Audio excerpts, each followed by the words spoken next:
This presentation is based on one of my co-authored publications, which featured in regional studies.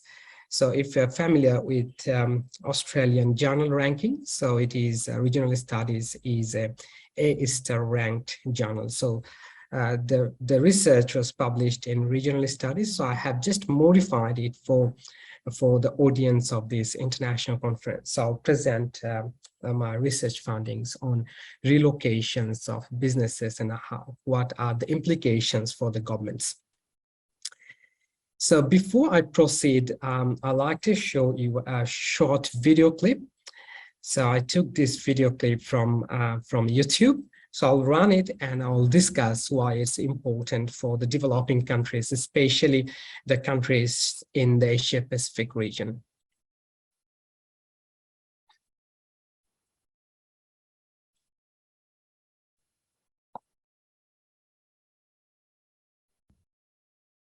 Dr. Sharif, this is not here for us, Doctor. Oh, okay. You can't hear it? Okay. Let me try again. Okay.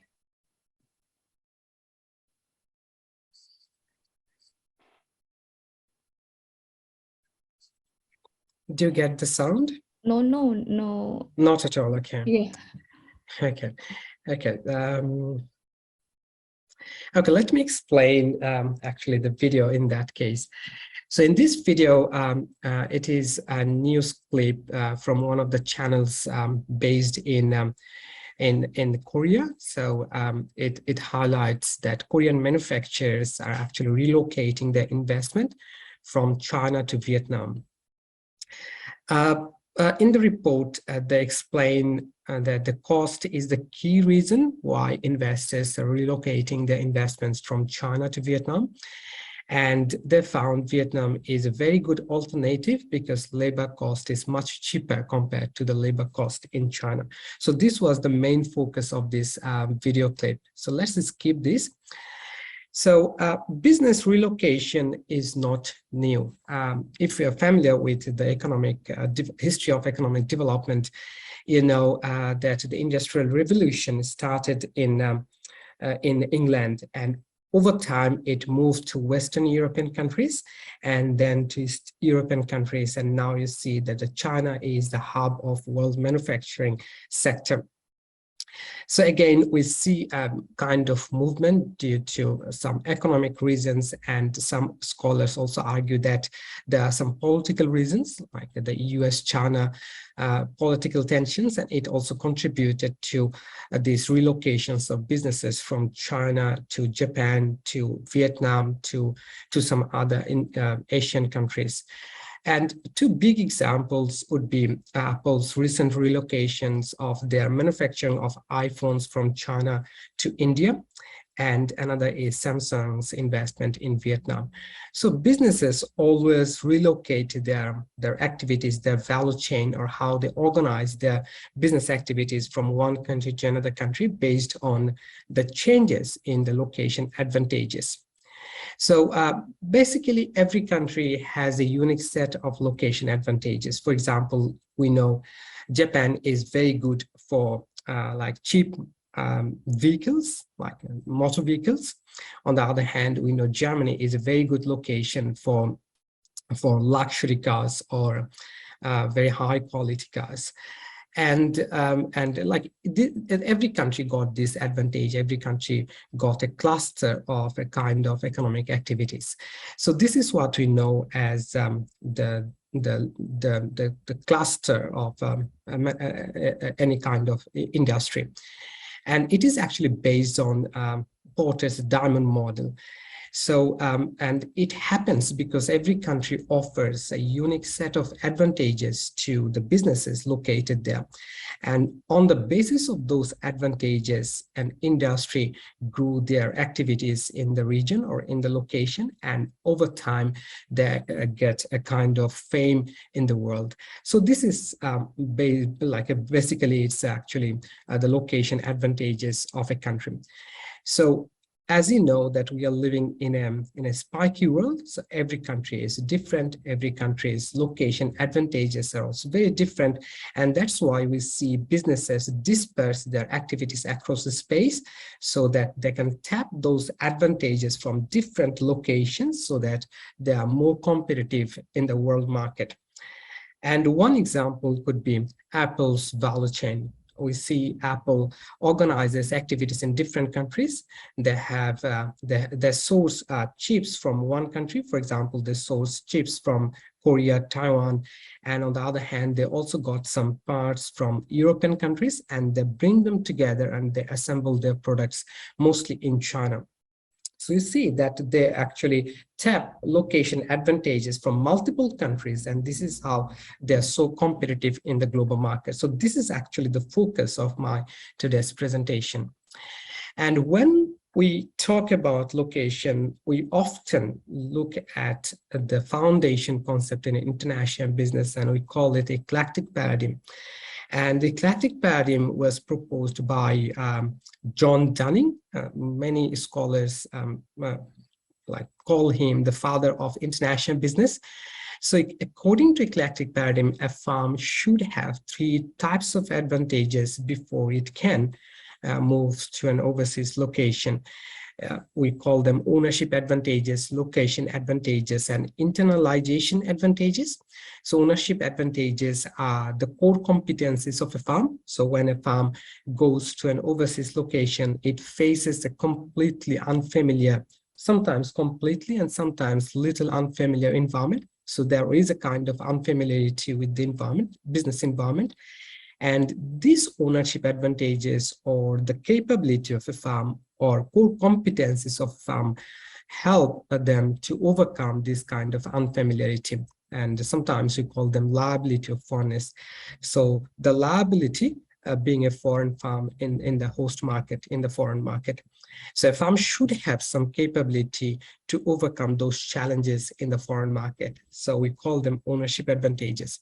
Location advantages are the benefits the firm enjoys or expects to enjoy in the host market, in the foreign market.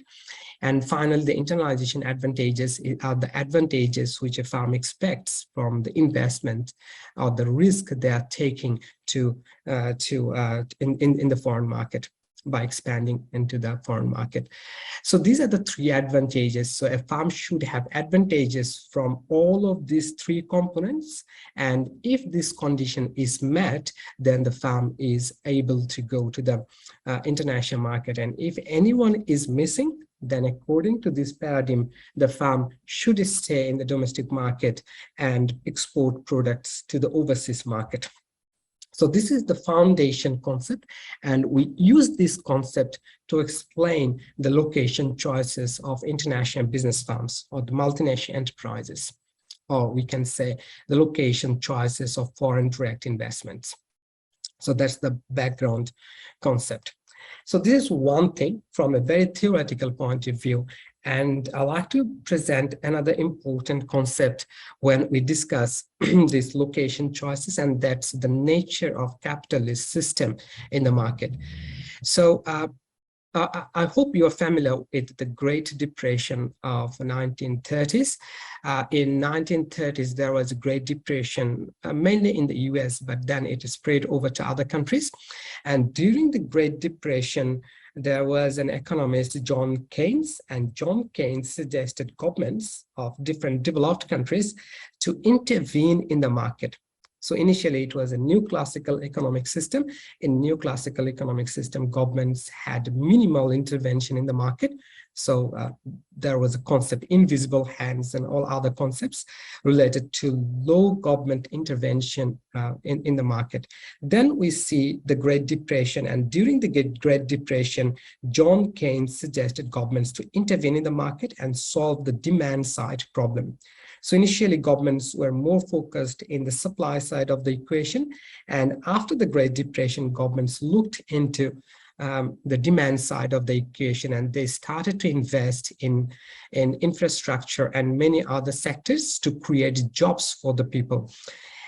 So we call them like a demand side intervention of governments. So after the Second World War, governments were highly involved in the economic management of a country.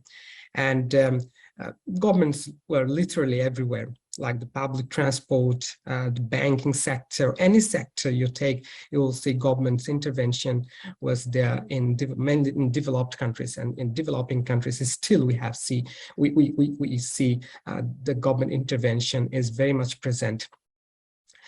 But after the Second World War, the economy, there was a steady economic growth all around the world. But there was a crisis in 1970s, when we saw a crisis of fuel, like the energy. And during that crisis, people started to look into the inefficiency of government intervention in the market. And there were major two economies at that time. One is the US economy, another was the UK economy. And like it's a coincidence that we saw there was a change in 1980s in both economies. In 1979, UK elected Margaret Thatcher, and Margaret Thatcher liberalized the UK economy and minimized government intervention in the market. And US people, they elected Ronald Reagan, and Ronald Reagan was also like famous for economic reforms in the US, and Ronald Reagan also reduced government intervention in the US economy, and he liberalized US economy in 1980s. So that's from the developed country perspective. In a very similar time, we see China as a major developing country, you know that. And China was also bringing some economic reforms at very similar time. So that's a coincidence. So they adopted open door policy in 1978. You see, that is also 1980s. And then we saw China introduced a specialized economic zones in 1980, and China also became member of World Bank and IMF in 1980. And through these reforms, China opened their doors for the foreign investors, and their investments, like the investment of the foreign investors, also secured because China became a member of these two major international financial organizations. So we saw reforms in developing countries, and then we saw reforms in developed countries. And these reforms created an opportunity for collaboration between developed country businesses and developing country businesses. So we call it a kind of alliance capitalism. There was an alliance between a multinational enterprise and some contract manufacturers based in some developing countries. So they worked together to reduce cost of production or cost of manufacturing activities, sorry. So we call this change as a change in the capitalist system. Initially, we call it was an hierarchical capitalist system when a firm should have ownership advantages to exploit opportunities in the foreign market. So the firm is very much reliant on its own capacity, its own capability. And then after these reforms, after the trade liberalization in developed countries and open door policy in China, a major developing country, we saw that alliances started to be developed between the firms from developed and developing countries. So we can see a kind of alliance between governments and alliance between the firms. So there was a change in the capitalist system due to these reforms. And this alliance capitalist system created opportunities for businesses to go overseas and access location advantages of developing countries. So at that time, developing countries were offering very cheap labor cost, and cheap labor cost was the major location advantages of many developing countries, and developed country firms moved into those developing countries to reduce their cost of production and gain price competitiveness in the global market. So there was a change in the system, in the capitalist system, from a hierarchical capitalist system, which was explained by John Downing as eclectic paradigm. A firm should have ownership advantages before it can go to the overseas market. And then we see that without ownership advantages, a firm can still access location advantages of overseas location by partnering with another firm from a developing country. And it started it actually motivated many businesses to offshore their business activities in developing countries. So developed countries started losing their manufacturing industry, and developing countries, they started to gain manufacturing industry or manufacturing activities in those in their locations. So it created many jobs.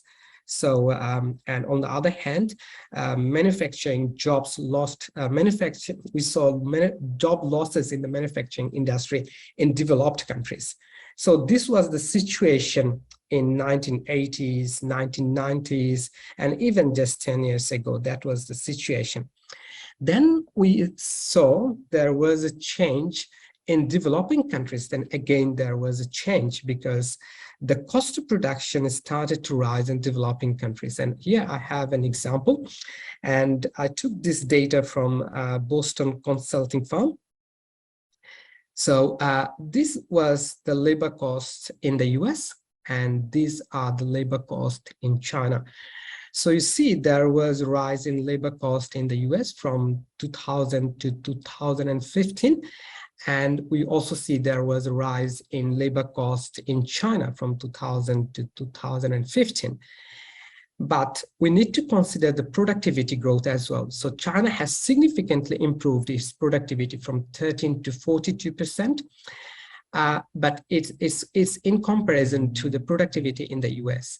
So China has significantly improved its productivity from 2000 to 2015, but still it's just 42% of the productivity that we see in the US market.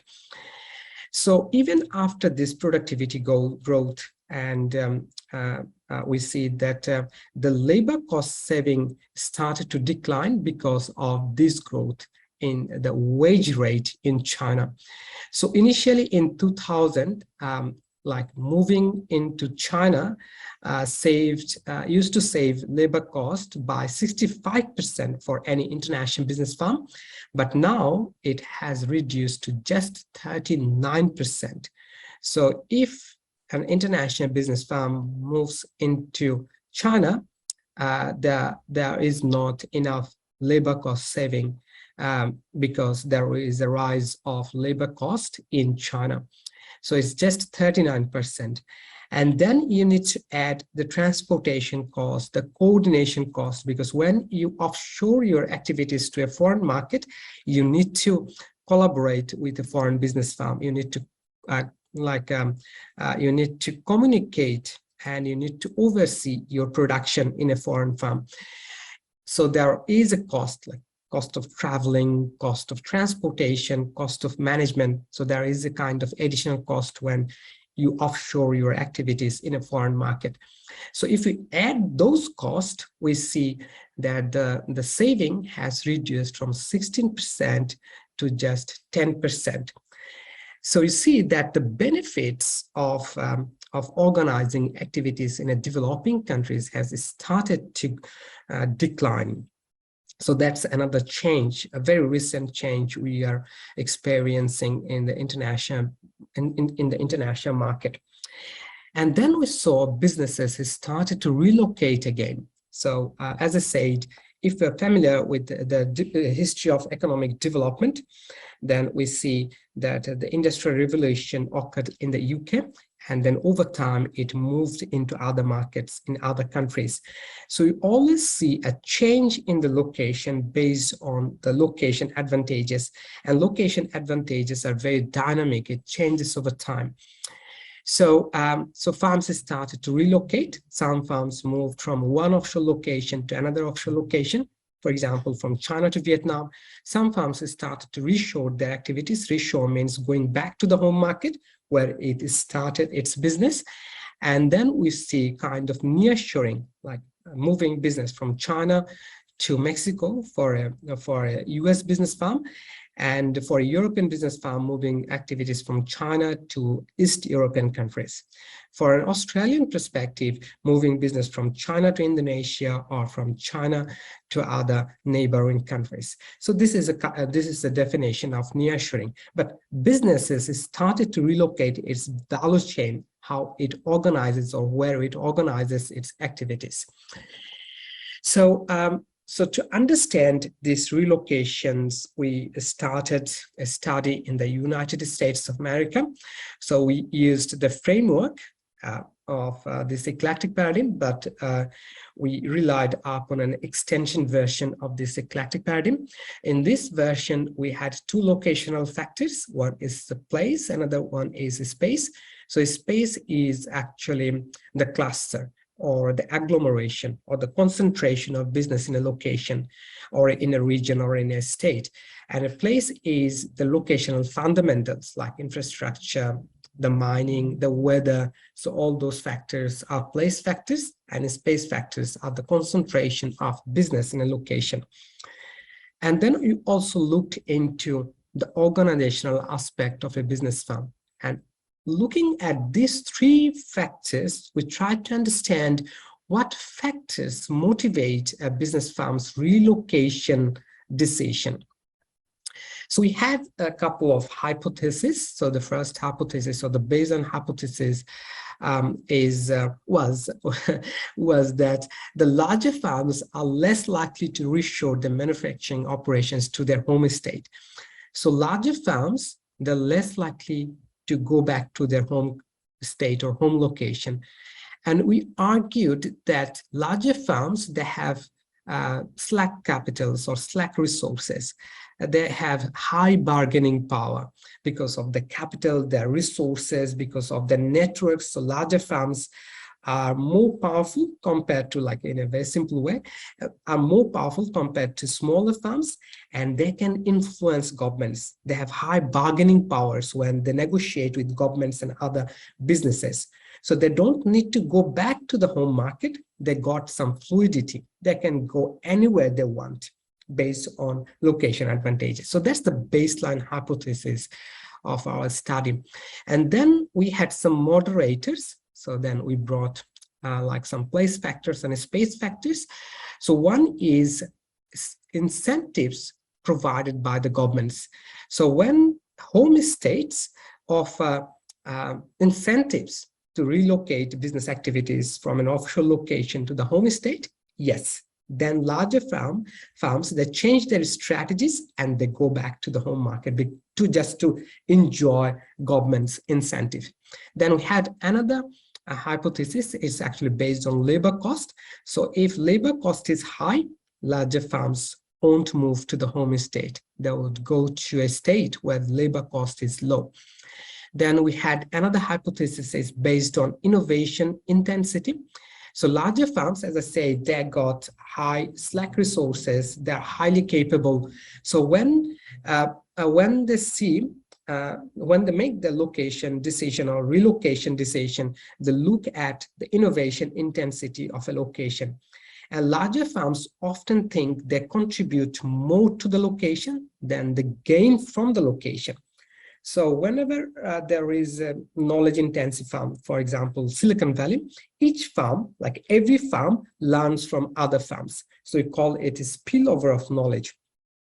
So larger firms, they share more knowledge with other firms in the location than they learn from neighboring firms because they're more capable. So other firms learn from them, not they learn from the location. And this is the reason why larger firms avoid concentration, like innovation intensity, because they think it will reduce their competitive advantages. And then we had another hypothesis, and it is based on agglomeration. So agglomeration helps firms with the supply chain, or like with providing more reliable suppliers in the location. So agglomerations means there are similar kind of businesses, many similar kind of businesses concentrated in the country or in the state or in the district. So it helps them to source raw materials very easily, or to find reliable suppliers very easily. So agglomeration often attracts businesses to relocate their activities there. So that was our final hypothesis. And based on a probit regression, we found that yes, the first hypothesis, we find support for the first hypothesis.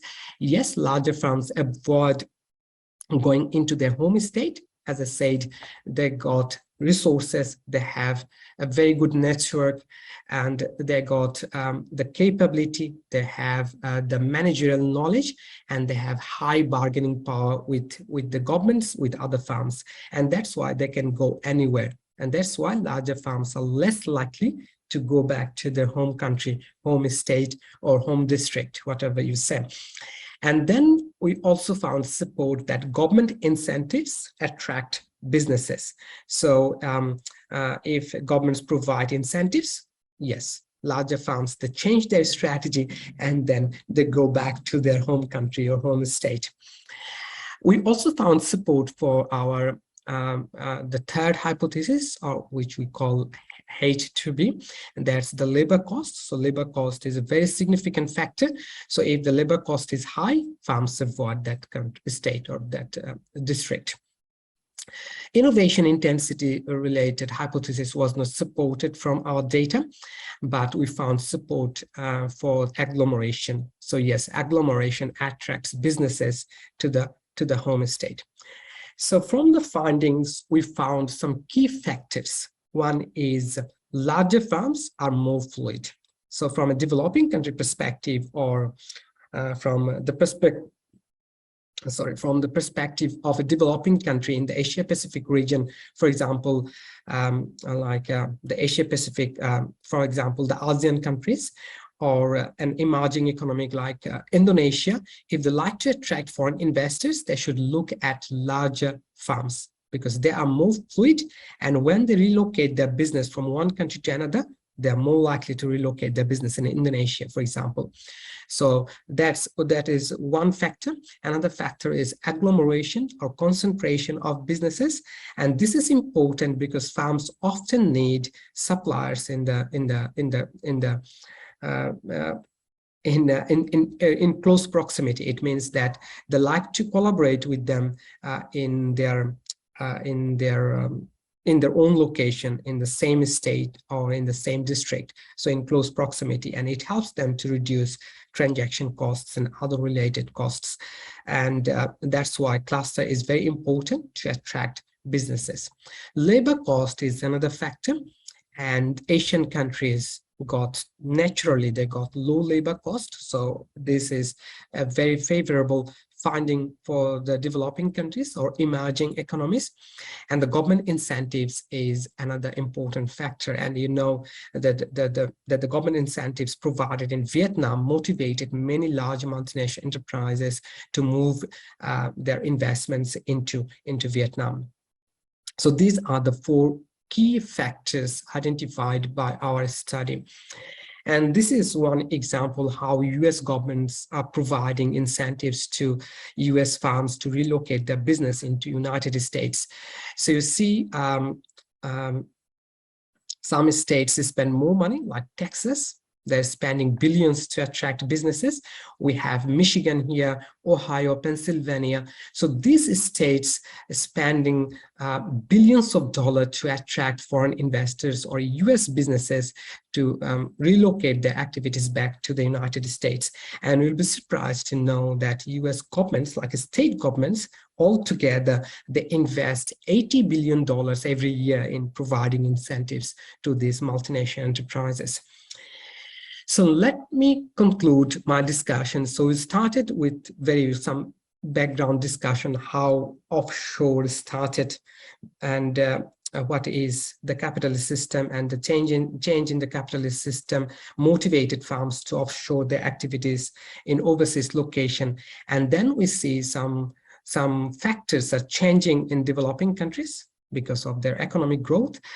And that's why firms are relocating their activities once again. So firms are very dynamic, They always understand the changing environment, and based on the factors, they relocate their activities because they need to be competitive in the global market.